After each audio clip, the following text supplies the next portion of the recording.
que hoy les vamos a contar la historia de División Azul.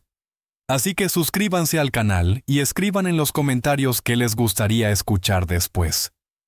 La historia de hoy comienza en el verano de 1941, en un momento en que Europa ya ardía en guerra, y el mapa del mundo se transformaba bajo los golpes de la Alemania nazi. Tras el inicio de la Operación Barbarroja, el general Francisco Franco se encontró en una posición política delicada. España, agotada por la reciente guerra civil, no podía permitirse una entrada oficial en la Segunda Guerra Mundial. Sin embargo, el régimen franquista estaba en deuda con Alemania por el apoyo recibido entre 1936 y 1939. La solución fue un compromiso calculado.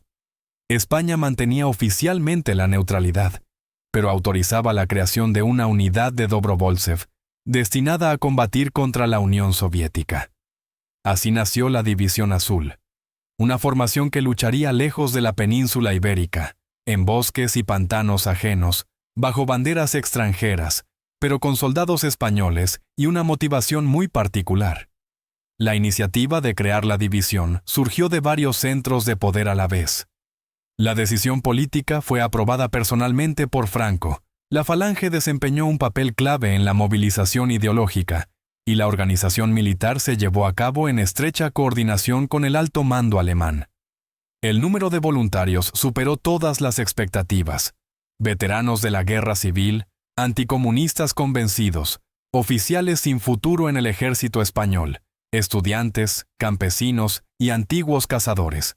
Para algunos, era una cruzada ideológica. Para otros, una oportunidad de escapar de la pobreza o de empezar de nuevo. Alemania, por su parte, veía a los españoles como un recurso útil, aunque temporal, al que podía asignarse sectores duros del frente. Por ello, la unidad recibió su denominación oficial alemana, 200. A División de Infantería de la Wehrmacht, plenamente integrada en la estructura del ejército alemán pese a su carácter extranjero. La formación de la división se completó en un plazo sorprendentemente corto. Ya en el verano de 1941, los voluntarios españoles pasaron por un entrenamiento acelerado y fueron enviados al frente oriental. El mando alemán no ocultaba su escepticismo. Los españoles toleraban mal la rígida disciplina de la Wehrmacht, hablaban otro idioma, conservaban sus propias costumbres e incluso elementos distintivos de uniforme. Sin embargo, mostraban una moral elevada y una notable resistencia psicológica. Su destino fue el noroeste de la Unión Soviética, en el sector del frente de Leningrado, donde la guerra adquirió rápidamente un carácter estático y agotador. Allí no hubo grandes avances blindados, sino frío extremo, barro interminable, bosques densos y duelos de artillería, donde cada metro de terreno se pagaba con sangre. En esas condiciones, la división debía demostrar su verdadero valor. Los años de participación de la División Azul en la guerra abarcan oficialmente el periodo de 1941 a 1943, aunque algunos destacamentos y voluntarios permanecieron en el frente hasta comienzos de 1944. Durante ese tiempo, la unidad soportó inviernos devastadores, sufrió pérdidas significativas y se ganó una reputación contradictoria. Por un lado, firmeza y tenacidad en combate. Por otro, indisciplina y un carácter español, difícil de encajar en el rígido reglamento alemán. Para la Wehrmacht, era la 250ª división, un número en documentos y partes de guerra. Para sus soldados, era la División Azul, llamada así por las camisas azules de los falangistas que muchos llevaban bajo el uniforme. Y es precisamente aquí donde comienza la historia de personas concretas, de destinos individuales y de episodios de combate que rara vez aparecen en los libros de texto, pero que forman la verdadera materia viva de la guerra. En la División Azul se reunieron hombres de destinos, orígenes y convicciones muy diferentes, y precisamente esa diversidad interna convirtió a la división en un fenómeno singular y profundamente contradictorio dentro del frente oriental. A lo largo de toda su existencia pasaron por sus filas alrededor de 45.000 hombres, y no formaban una masa ideológica homogénea, sino un complejo crisol humano. Una parte importante estaba compuesta por veteranos de la Guerra Civil Española, soldados para quienes las trincheras, la artillería y la muerte no eran conceptos teóricos. Muchos de ellos no lograron reintegrarse a la vida civil o simplemente no quisieron hacerlo. La guerra se había convertido en su estado natural, y el nuevo frente parecía una prolongación de un conflicto interno que nunca sintieron verdaderamente cerrado. Junto a ellos combatían anticomunistas convencidos, que veían la campaña contra la Unión Soviética como una misión ideológica, casi una cruzada, en la que se decidía, según su visión, el destino de España y de Europa entera. Sin embargo, no todos los voluntarios estaban movidos por consignas políticas o creencias firmes. Entre los integrantes de la división también había aventureros y carrieristi, jóvenes oficiales y suboficiales que esperaban obtener condecoraciones, experiencia de combate y un rápido ascenso profesional. Para ellos, la guerra representaba una oportunidad de destacar, de forjar una reputación y de regresar a casa como veteranos con prestigio. Existía además un grupo menos visible, pero no menos importante, hombres que buscaban redención o huida. Algunos intentaban borrar un pasado incómodo, sospechas políticas o errores cometidos durante la guerra civil. Otros simplemente escapaban de la pobreza, el desempleo y la dura realidad de la España de posguerra. El Frente Oriental se les presentaba como un lugar lejano y casi irreal, donde aún era posible empezar de nuevo, aunque el precio de esa oportunidad fuese extremadamente alto. Un lugar especial dentro de la División Azul lo ocupaban los antiguos cazadores y tiradores rurales, procedentes de zonas agrícolas y montañosas, acostumbrados desde jóvenes al uso de las armas, a la paciencia y a la vida dura. No encajaban fácilmente en el modelo rígido del soldado de la Wehrmacht, pero precisamente su capacidad para esperar durante horas, fundirse con el entorno y disparar con precisión y sangre fría, los hacía indispensables en una guerra estática y agotadora. Con frecuencia, de entre ellos surgían los mejores tiradores y los francotiradores no oficiales de las unidades. Como resultado, la División Azul no fue una fuerza monolítica ni puramente ideológica, sino un organismo vivo y contradictorio, donde se mezclaban experiencias de guerras pasadas, miedos personales, esperanzas y desilusiones. Y fue esta combinación de caracteres la que determinó la forma en que los españoles combatieron, sufrieron y dejaron su huella en el lejano y helado Frente Oriental.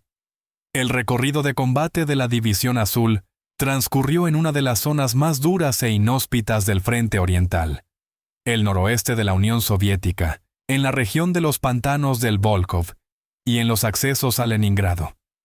Allí la guerra no fue una sucesión de maniobras rápidas ni de ofensivas espectaculares, sino un proceso lento y agotador de desgaste constante, marcado por el barro, el frío y la tensión permanente. El terreno no perdonaba errores.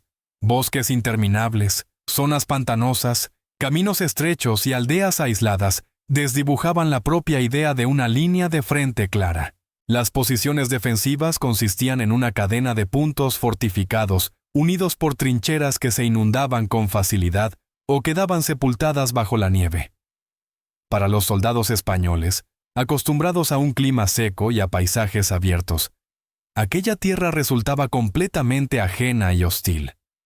Los pantanos del Volkhov se convirtieron en uno de los escenarios más temidos. Allí se combatía literalmente con el agua y el lodo hasta las rodillas. El movimiento de vehículos era extremadamente limitado. La artillería quedaba atascada con frecuencia y el suministro dependía de unas pocas rutas vulnerables, a menudo construidas con pasarelas de madera sobre el terreno húmedo. La infantería cargaba con el peso principal de la guerra.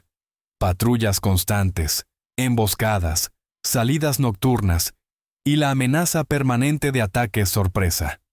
Las unidades soviéticas conocían bien la zona y utilizaban los bosques y los pantanos para maniobrar con sigilo, mientras que los españoles se veían obligados a aprender sobre la marcha cómo sobrevivir en esas condiciones. Un paso en falso, una posición mal camuflada o un ruido innecesario podían significar la muerte. No existía una retaguardia segura, solo la sensación de que el enemigo estaba siempre cerca, oculto entre los árboles y la niebla. Igualmente duros fueron los accesos a Leningrado, donde la guerra adoptó un carácter estático y profundamente desgastante. Las unidades españolas mantuvieron sectores del frente bajo bombardeos de artillería casi constantes y ataques de reconocimiento frecuentes. Los combates solían ser locales y limitados, por una altura, un tramo de bosque o una aldea destruida. Pero las bajas se acumulaban de forma lenta e implacable. Durante semanas, los soldados vivían en refugios improvisados y helados, soportando la escasez de ropa de abrigo y la propagación de enfermedades. La humedad permanente destruía el calzado, el armamento fallaba y el frío convertía cualquier herida en una amenaza mortal. Para muchos españoles fue en este sector donde desapareció definitivamente cualquier ilusión romántica sobre la guerra. El frente oriental se reveló como una prueba brutal de resistencia física y mental. La culminación de este sufrimiento llegó con el invierno de 1941-1942, uno de los más fríos de toda la guerra. Las temperaturas descendieron a niveles extremos para los que los soldados españoles no estaban preparados. El frío mataba tan eficazmente como las balas. Las congelaciones, las infecciones y el agotamiento se convirtieron en parte de la rutina diaria. Las trincheras se congelaban por completo, las armas dejaban de funcionar y cada movimiento exigía un esfuerzo enorme. En esas condiciones, el combate se transformó en una lucha no solo contra el enemigo, sino contra la propia naturaleza. Sobrevivía quien sabía aguantar, adaptarse y mantener la calma. Fue allí, en los bosques y pantanos helados a las puertas de Leningrado, donde la División Azul afrontó su prueba más dura. No una victoria gloriosa, sino la supervivencia cotidiana en una guerra en la que cada día se parecía al anterior, y cada nuevo amanecer podía ser el último. Fue precisamente en aquellas condiciones inhumanas donde la División Azul hizo aquello por lo que comenzó a hablarse de ella. Primero con desconfianza, después con respeto y, con el tiempo, con una mezcla de admiración y cautela. Los españoles no protagonizaron una única hazaña decisiva, no tomaron una capital simbólica ni cambiaron el curso de la guerra, pero lograron algo mucho más raro y difícil. Resistieron allí donde la mera supervivencia ya era una forma de heroicidad. En los sectores del frente a las puertas de Leningrado, sus unidades mantuvieron posiciones durante meses, rechazando ataques, cubriendo bajas y continuando la lucha en condiciones que quebraban incluso a formaciones experimentadas de la Wehrmacht. Oficiales alemanes señalaron en más de una ocasión su firmeza, su capacidad defensiva y su disposición a combatir hasta el final, incluso cuando el cálculo frío aconsejaba retirarse. De ellos se decía que eran soldados de carácter difícil, poco dóciles a la disciplina rígida, pero precisamente ese rasgo los hacía peligrosos en combate. Los españoles actuaban a menudo guiados por la experiencia personal, la intuición y la lealtad entre compañeros, más que por la estricta aplicación del reglamento. Sabían soportar el frío, el hambre y el miedo, sin convertirlo en una exhibición de heroísmo vacío. Sus mejores tiradores y exploradores se ganaron la reputación de hombres capaces de permanecer inmóviles durante horas en la nieve, esperando en silencio y cumpliendo la misión sin palabras innecesarias. La parte soviética comprendió pronto que en aquellos sectores del frente no se enfrentaba a una unidad extranjera temporal, sino a un adversario tenaz, dispuesto a aferrarse al terreno y a hacer pagar caro cada metro. Con el paso del tiempo, la División Azul se transformó en una leyenda, no una leyenda de victorias espectaculares, sino una historia trágica y compleja. Se hablaba de ella como de una división que luchó lejos de su patria, y en una guerra que no era enteramente la suya, pero que aún así la atravesó hasta el final. Cuando en 1943 se tomó la decisión de retirarla del frente. Muchos de sus soldados regresaron a España en silencio, sin desfiles ni celebraciones. Su experiencia resultó incómoda para el mundo de posguerra, y su memoria quedó marcada por la ambigüedad. Pero precisamente ahí reside la fuerza de su historia. No trata de gloria, sino de personas atrapadas entre ideologías, estados y su propia conciencia. Así termina la historia de la División Azul. No con un punto final rotundo, sino con un pesado punto suspensivo. En los bosques nevados a las puertas de Leningrado no quedaron solo trincheras y cráteres, sino también las huellas de hombres que llegaron allí por motivos distintos, y pagaron por ello un precio igualmente alto. Su guerra terminó hace mucho, pero el recuerdo de aquella experiencia sigue generando debate. Y quizá ese sea su legado más duradero. Se sigue hablando de ellos, porque no fueron héroes perfectos ni soldados sin rostro, sino seres humanos que atravesaron una de las páginas más oscuras de la historia, y lograron permanecer en ella para siempre. Y así cerramos esta historia sobre la División Azul. Una historia dura, compleja, y llena de contradicciones, como lo fue aquella guerra, y como lo fueron las personas que la vivieron. Si este relato les ha parecido interesante, suscríbanse al canal, denle me gusta al video, y compartan este contenido para que más gente pueda conocer estas páginas poco conocidas de la historia. Escríbanos en los comentarios qué tema les gustaría que tratáramos a continuación, qué historia quieren escuchar, o qué episodio histórico merece ser contado con el mismo detalle. Su apoyo nos ayuda a seguir creando y a traerles nuevas historias. Gracias por acompañarnos y hasta el próximo relato.